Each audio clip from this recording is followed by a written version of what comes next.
கனமழை வெள்ளத்தால் விழுப்புரத்தில் 14 பேர் உயிரிழந்ததாக அமைச்சர் பொன்முடி தகவல்.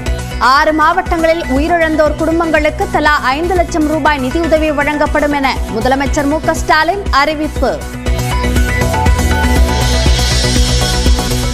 விழுப்புரம், கடலூர், கள்ளக்குறிச்சி மாவட்டங்களில் வெள்ளத்தால் வாழ்வாதாரம் பாதிக்கப்பட்ட குடும்பங்களுக்கு தலா 2000 ரூபாய் நிதி. பயிர் சேதங்களுக்கு ஹெக்டேருக்கு 17,000 ரூபாய் வழங்கவும் முதலமைச்சர் உத்தரவு.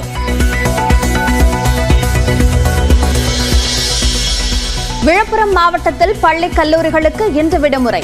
கடலூர் மாவட்டத்தில் 3 ஊராட்சி ஒன்றியங்களில் உள்ள பள்ளி கல்லூரிகளுக்கு விடுமுறை அறிவிப்பு.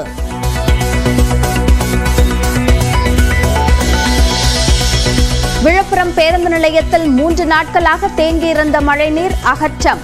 தேவனூர் கிராமத்தில் வெள்ளத்திற்கு மத்தியில் பாத்திரத்தில் வைத்து மீட்கப்பட்ட 3 மாத குழந்தை.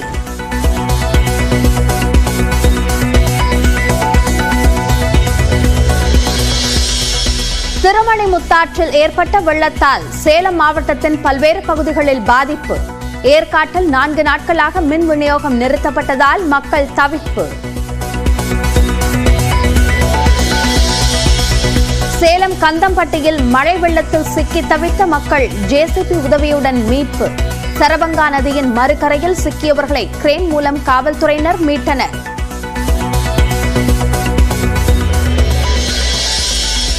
திருவண்ணாமலை நிலச்சரிவால் வீடுகளில் புதையுண்ட 7 பேரின் சடலங்களும் மீட்பு. இன்று காலை இறுதிச் சடங்கு நடைபெறும் என உறவினர்கள் அறிவிப்பு.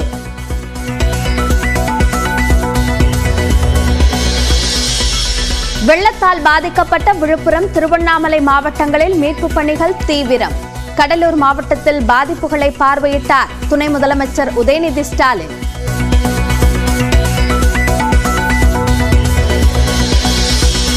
தமிழ்நாட்டில் இன்று முதல் கனமழைக்கு வாய்ப்பில்லை. மிதமான மழையே பெய்யக்கூடும் என வானிலை ஆய்வு மையம் தகவல். பெஞ்சல் புயல் பாதிப்பு மீட்பு பணிக்கு தேவையான உதவிகள் வழங்கப்படும். முதலமைச்சர் மு.க. ஸ்டாலினிடம் பிரதமர் நரேந்திர மோடி உறுதி. சாத்தனூர் அணையிலிருந்து நீர் திறப்பு குறித்து முன்னெச்சரிக்கை விடுக்கப்படவில்லை என எடப்பாடி பழனிசாமி, அன்புமணி ராமதாஸ் ஆகியோர் குற்றச்சாட்டு.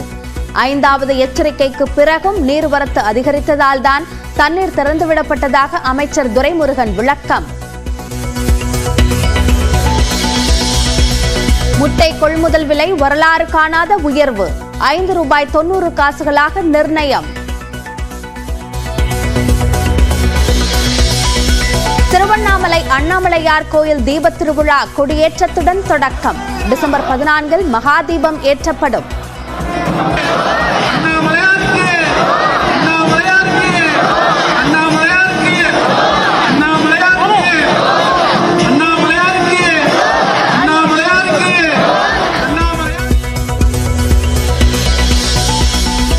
தமிழ்நாட்டில் இந்தி கற்பதை கேலி செய்ததாக மத்திய நிதியமைச்சர் நிர்மலா சீதாராமன் குற்றச்சாட்டு.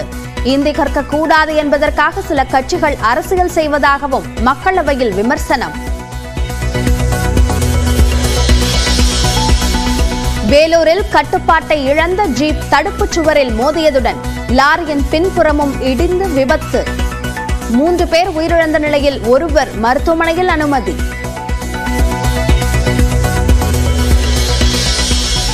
மகாராஷ்டிராவில் துணை முதலமைச்சர் பதவியை ஏற்க ஏக்நாத் ஷிண்டே ஒப்புக்கொண்டதாக தகவல். தேவேந்திர பட்னாவிஸை முதலமைச்சராக தேர்வு செய்ய இன்று பாஜக எம்எல்ஏக்கள் கூட்டம்.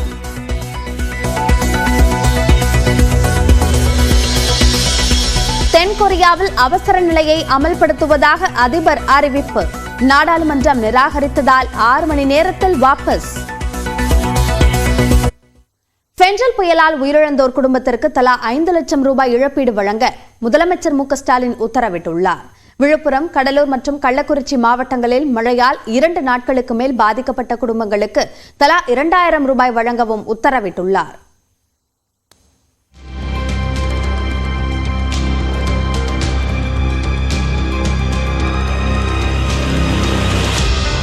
தமிழ்நாட்டை புரட்டி போட்ட பெஞ்சல் புயல் மற்றும் மழை வெள்ளத்தால் பாதிக்கப்பட்ட மக்களுக்கு நிவாரண உதவி வழங்குவது தொடர்பாக முதலமைச்சர் மு.க.ஸ்டாலின் ஆலோசனை மேற்கொண்டார். சென்னை தலைமைச் செயலகத்தில் நடைபெற்ற இந்த கூட்டத்தில் தலைமை செயலாளர் முருகானந்தம் உள்ளிட்டோர் கலந்து கொண்டனர். துணை முதலமைச்சர் உதயநிதி ஸ்டாலின், விழுப்புரம், கடலூர், திருவண்ணாமலை மாவட்ட பொறுப்பு அமைச்சர்கள் பொன்முடி, எம்.ஆர்.கே. பன்னீர்செல்வம், ஏவா வேலு உள்ளிட்டோர் காணொலி காட்சி வாயிலாக பங்கேற்றனர். இந்த கூட்டத்தில் புயல் மழையால் பாதிக்கப்பட்ட மாவட்டங்களுக்கு நிவாரண உதவிகள் வழங்க முடிவு செய்யப்பட்டது. அதன்படி விழுப்புரம், கள்ளக்குறிச்சி, திருவண்ணாமலை, கடலூர், தருமபுரி, கிருஷ்ணகிரி மாவட்டங்களில் புயல் வெள்ளத்தால் உயிரிழந்தோர் குடும்பத்திற்கு தலா 5 லட்சம் ரூபாய் இழப்பீடு வழங்க முதலமைச்சர் உத்தரவிட்டார். இதேபோன்று சேதமடைந்த குடிசைகளுக்கு இழப்பீடு தொகையாக 10,000 ரூபாயும், முழுமையாக சேதமடைந்த குடிசைகளுக்கு கலைஞர் கனவு இல்ல திட்டத்தில் வீடு கட்ட முன்னுரிமை அளிக்கவும் உத்தரவிட்டார். மழையின் காரணமாக 33 விழுக்காட்டிற்கு மேல் பாதிப்படைந்த நெற்பயிர் உள்ளிட்ட இரவை பாசன பயிர்களுக்கு ஹெக்டேருக்கு 17,000 ரூபாயும், பல்லாண்டு பயிர்கள் மற்றும் மரங்கள் 33 விழுக்காட்டிற்கு மேலாக சேதமடைந்திருப்பின் ஹெக்டேர் ஒன்றுக்கு 25,000 ரூபாய் வழங்க முதலமைச்சர் மு.க.ஸ்டாலின் கேட்டுக் கொண்டார். இதேபோன்று 33 விழுக்காட்டிற்கு மேல் பாதிக்கப்பட்ட மானாவாரி பயிர்களுக்கு ஹெக்டேருக்கு 8,500 ரூபாயும், எருது, பசு உள்ளிட்ட கால்நடைகள் உயிரிழந்திருக்கக்கூடிய பட்சத்தில் 37,500 ரூபாயும் வழங்க அறிவுறுத்தினார். வெள்ளாடு, செம்மறியாடு உயிரிழப்பு நிவாரணமாக 4,000 ரூபாயும், கோழி உயிரிழப்பு நிவாரணமாக 100 ரூபாய் வழங்கவும் உத்தரவிட்டார். அதி கனமழை காரணமாக கடும் மழை பொழிவினை சந்தித்திருக்கூடிய விழுப்புரம், கடலூர் மற்றும் கள்ளக்குறிச்சி மாவட்டங்களில் 2 நாட்களுக்கு மேல் மழை வெள்ளம் சூழ்ந்து வாழ்வாதாரம் பாதிக்கப்பட்ட குடும்பங்களுக்கு குடும்ப அட்டை அடிப்படையில் நிவாரணமாக 2,000 ரூபாய் வழங்கவும் முதலமைச்சர் உத்தரவிட்டார். மேலும் குடும்ப அட்டை உள்ளிட்ட முக்கிய ஆவணங்களை இழந்தவர்களுக்கு சிறப்பு முகாம்கள் நடத்தி புதிய சான்றிதழ் வழங்கவும், மழையால் பாதிக்கப்பட்ட மாணவ மாணவிகளுக்கு புதிய பாடப்புத்தகங்கள் வழங்கவும் முதலமைச்சர் உத்தரவிட்டார். அத்துடன் நிவாரணம் வழங்குவது தொடர்பாக தருமபுரி, கிருஷ்ணகிரி, திருவண்ணாமலை மாவட்ட ஆட்சியர்கள் தங்கள் மாவட்டங்களில் கடுமையாக பாதிக்கப்பட்ட பகுதிகளின் விவரங்களை அரசுக்கு அனுப்பி வைக்கும்படியும் முதலமைச்சர் அறிவுறுத்தியுள்ளார். புயலால் ஏற்பட்ட கனமழை காரணமாக விழுப்புரம், திருவண்ணாமலை மாவட்டங்களில் இயல்பு நிலையை மீட்டெடுக்க அரசு துரிதமாக செயல்பட்டு வருகிறது.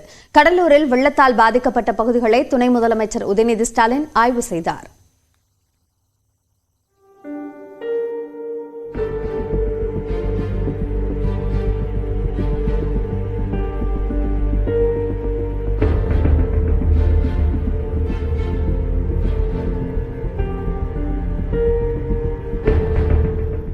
விழுப்புரம் மாவட்டத்தில் பெஞ்சல் புயல் ஏற்படுத்திய பாதிப்புகள் சீரமைக்கப்பட்டு வரும் நிலையில் தேவனூர் கிராமத்தில் வெள்ளம் சூழ்ந்த வீட்டை விட்டு வெளியேற முடியாமல் தவித்த தம்பதியின் 3 மாத குழந்தையை இளைஞர் ஒருவர் அன்னக்கூடையில் பத்திரமாக வைத்து காப்பாற்றி மீட்டு வந்தது நெகிழ்ச்சியை ஏற்படுத்தியது.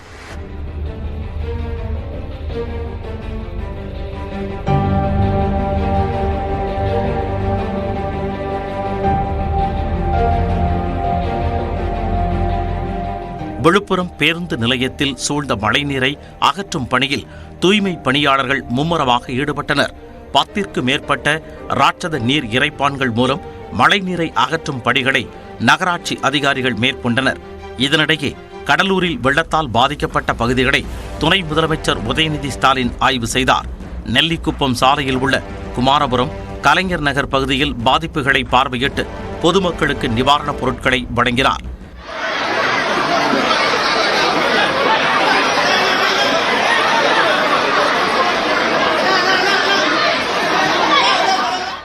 பெரிய கண்டனார்குப்பம், பெரிய கங்கனாங்குப்பம் பகுதிகளை ஆய்வு செய்த துணை முதலமைச்சர் வெள்ள சேதங்கள் குறித்தும் பொதுமக்களுக்கு வழங்கப்பட்ட நிவாரணப் பொருட்கள் குறித்தும் அதிகாரிகளிடம் கேட்டறிந்தார். பின்னர் செய்தியாளர்களிடம் பேசிய அவர் அனைத்து அமைச்சர்களும் களத்தில் இருப்பதாக கூறினார். எல்லா இடத்துலயுமே முன்னெச்சரிக்கை ஏற்பாடுகள் செய்யப்பட்டிருக்கு. எல்லா இடத்துலயுமே முதலமைச்சர் உட்பட அனைத்து அமைச்சர்கள், மாவட்ட அமைச்சர்கள், பொறுப்பு அமைச்சர்கள், அரசு அதிகாரிகள் அனைவருமே களத்தில் தான் இருக்காங்க. கடலூரில் மின்சார பாதிப்பால் ஏற்படும் உயிரிழப்புகளை தடுப்பதற்காகவே மின்சாரம் வழங்கப்படாமல் இருப்பதாக ஊரக வளர்ச்சித்துறை கூடுதல் தலைமைச் செயலாளர் ககன்தீப் சிங் பேடி தெரிவித்தார். நியூஸ் 18 தமிழ்நாட்டின் சொல்லதிகாரம் நிகழ்ச்சியில் ஆசிரியர் கார்த்திகை செல்வனுக்கு தொலைபேசி வாயிலாக பதிலளித்த அவர் கடலூரில் படிப்படியாக மின்சாரம் வழங்க நடவடிக்கை எடுத்து வருவதாகவும் கூறினார். நிறைய ரெஸ்டோரேஷன் ஃபாலோ அப் பண்ணோம். நேத்து we asked them to cut off electricity in those areas, so that அங்கே எதுவும் எலக்ட்ரிகேஷன் வரக்கூடாது. ஸோ டச் வுட் அதனால் எலக்ட்ரிகேஷன் வரல. இந்நிலையில் திருவண்ணாமலையில் செய்யாறு, கொடநகர், தேவநேரிக்குப்பம் பகுதியில் அமைந்துள்ள குடியிருப்புகளை சுற்றி மழை நீருடன் கழிவுநீர் தேங்கிய நிலையில் கால்வாய் அமைத்து தர கோரி அப்பகுதியைச் சேர்ந்த 100க்கும் மேற்பட்டோர் சாலை மறியலில் ஈடுபட்டனர்.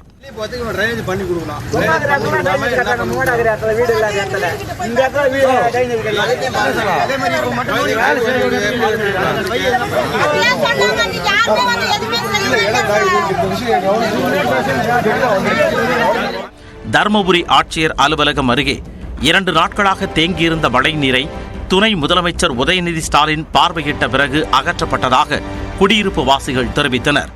பேஷண்ட்டுங்க நாங்கள் 2 பேரும் குழந்தைங்களை வச்சுட்டு அவஸ்தப்படுறோம்னு சொன்னதும் அவங்க ஃபயர் ஆஃபீஸ்க்கு சொல்லி அவங்க இப்போ ஹெல்ப் பண்ணி செஞ்சிட்டு இருக்காங்க. திருவள்ளூர் மாவட்டம் பழவேற்காடு அருகே ஆண்டார்மடம் பகுதியில் ஆரணி ஆற்றின் கரை சேதமடைந்து உடையும் அபாய நிலையில் இருப்பதால் அதனை சீரமைக்கும் பணியில் பொதுப்பணித்துறையினர் ஈடுபட்டனர். இதனிடையே புதுச்சேரி கிருமாம்பாக்கம் பகுதியில் வெள்ளம் சூழ்ந்த நிலையில் அறுபடை வீடு மருத்துவக் கல்லூரி தண்ணீரில் தத்தளிக்கும் நிலை ஏற்பட்டது. நோயாளிகள் பாதுகாப்பாக வேறு மருத்துவமனைகளுக்கு மாற்றப்பட்டனர். மருத்துவக் கல்லூரி விடுதியில் தங்கிய மாணவர்களும் டிராக்டரில் பயணித்து பாதுகாப்பான இடங்களுக்கு சென்றனர்.